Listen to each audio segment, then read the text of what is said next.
Good morning, Australia.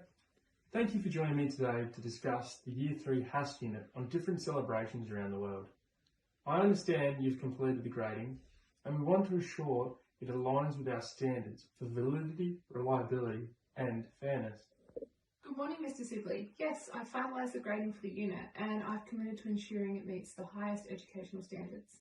That's excellent. Can you explain how you ensured that the assessment accurately measures the intended learning outcomes? Of course. So to ensure validity, I aligned the assessment tasks with the specific learning outcomes we set at the beginning of the unit. For example, one of the learning objectives was the students understand the reasons behind various celebrations and explain how they are conducted. And to achieve that, we did our learning as a whole class using PowerPoint, online videos and other student experiences. Students then showed what they learned by choosing one family or personal celebration, answered a series of questions about a time when they had celebrated an occasion. This was then graded as a summative assessment and that was done using a marking rubric. That's a good approach. Now let's move on to reliability. How did you ensure consistency in your grading across different assessments and students? Absolutely. So to ensure reliability, I established clear grading rubrics for each assessment task. These rubrics outlined the criteria for success and allowed for consistent evaluation of student work. Additionally, I collaborated with the other Year 3 teachers during the grading process to ensure interreliability. We also discussed and calibrated our assessments to minimise subjectivity. We then also collaborated with the moderation of the summative assessment task at the end of the unit, and that was the imaginative piece about a chosen celebration. Excellent. We also need to address fairness. How did you ensure that the grading process was fair to all students, considering the diverse backgrounds and abilities? Absolutely. So fairness was our top priority. I considered the diverse abilities and backgrounds of our students when designing assessments. So for instance, I provided accommodation for students with special needs and ensured that the questions were culturally sensitive and did not favour any background. I also offered multiple opportunities for students to demonstrate their understanding through different assessment formats, accommodating various learning styles.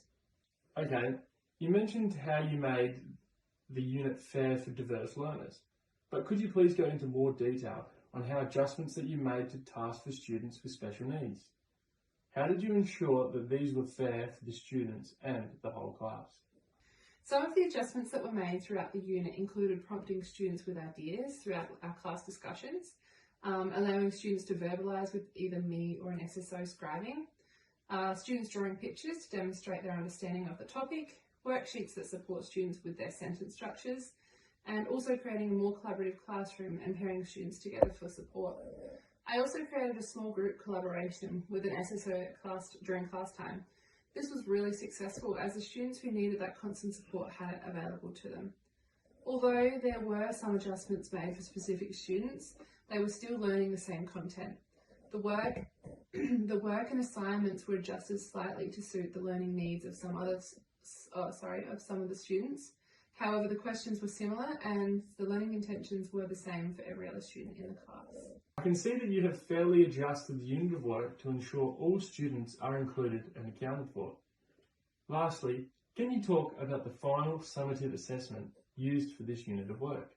Yeah, so for the final summative assessment, students will be incorporating what they have been learning in English about the clauses and creating paragraphs with correct tense and topic-specific vocabulary to develop an imaginative text with their experiences for a chosen celebration from their learning in HASS. So I've got the marking rubric here.